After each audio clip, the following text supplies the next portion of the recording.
Mr. Hanbury and his mayor are trying to imply that Norfolk has some magic in controlling wells being dug in the city of Suffolk, and I think that's the furthest from the truth.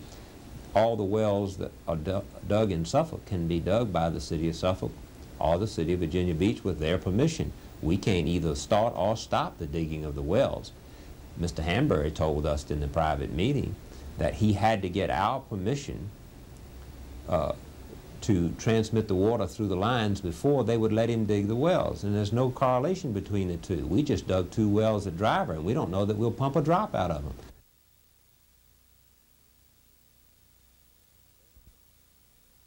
I'm very upset right now, I really am. We're talking about the lives and welfare of 250,000 people, and that's what they've got at stake here. Angry and frustrated, the mayor can't figure why Norfolk would change its position and jeopardize a settlement when it seemed so near at hand. The only motives can be one of 2 things, and one is just simply spite, and I can't understand that unless there's a jealousy thing here or something of that nature. I don't know what it would be. And the only other reason would be that they're trying to squeeze every penny they can out of every system around here. When Hanbury hightailed it to the Norfolk City Council meeting Tuesday afternoon, he learned of a new condition, one that had to be met before the exclusive water contract could be altered. I feel that Norfolk at this particular point in time feels as if Virginia Beach is the lever they need to allow Suffolk to say it's appropriate for them to install a parallel 48-inch water line that they've been trying to install. The pipe would run from a reservoir in Suffolk to the treatment plant. Then the governor set the February 15th deadline. Hanbury has his doubts.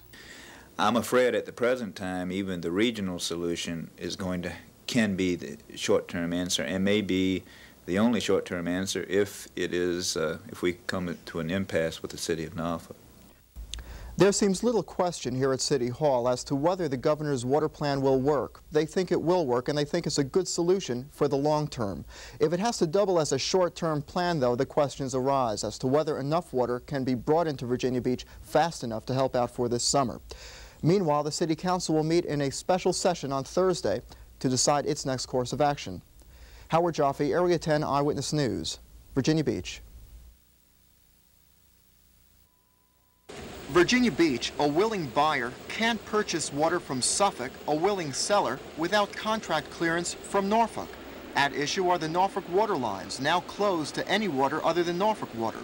Andy Damiani has been a city councilman in Suffolk for 11 years. He says his city isn't responsible for the delay. We have been the leader, and we have, in good faith, only thing we said, we want to protect our people who have wells, and we want to protect our resource, and we want to be paid for it. That's all.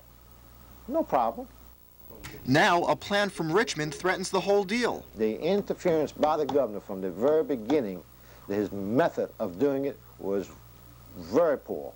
Damiani says the governor's timing couldn't be worse, his 15-point water scheme coming as it does when 2 other plans are already on the table. This just confuses the issue. It's sort of a takeoff on the 2 plans, except a little more grandiose, but it's a long-range plan. But it tells us, it puts a deadline, which I don't like. We couldn't even do it in that short a span. Then it tells us to withdraw our suits in court, and the governor 4 months ago told us the only way to settle it was to go to court. If the governor's plan is similar to what Suffolk's been saying all along, then why the holdup? Who do you think the troublemaker is in this whole controversy over water now? You said troublemaker. I'm not going to call it troublemaker. The hitch is that Norfolk has backed down and will not sign off on that agreement to allow them to introduce this water into the system. As soon as Norfolk does it, we're ready to go. The water scenario is not without its irony. The current contract between Norfolk and Virginia Beach that's causing all the problems was drafted and negotiated by the man who's now the city manager in Suffolk, Robert House. At the time, back in 1971, he worked for Norfolk. Howard Jaffe, Area 10 Eyewitness News, Suffolk. Purchased. In Southampton County, the deal is the same. From Chesapeake, the beach will buy up to 1.5 million gallons of treated water a day and pay the going rate of $1.51 per 1,000 gallons. The water contract with Norfolk will be opened to clear the way for outside water to enter the Norfolk system, and the council endorsed the governor's 15-point plan. At last, the mayor is optimistic, if a bit skeptical. Well, we still got to get the water through Suffolk into the system and into the Virginia Beach city line, and I guess it's almost like the hostages. When I see it cross the line into Virginia Beach, I'll feel comfortable, but I think we've got a good chance that we will see that now.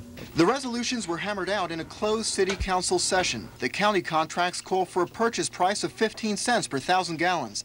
That will be added to the price Norfolk will charge to treat the water. So far, no guesses on what it'll cost beach residents. The county contracts are 7- and 10-year deals, effective only in times of water emergency, and the financing of all construction costs will be paid by Virginia Beach.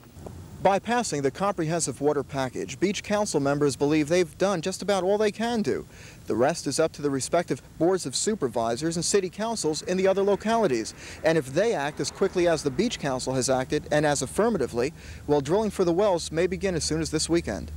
Howard Jaffe, Area 10 Eyewitness News, Virginia Beach.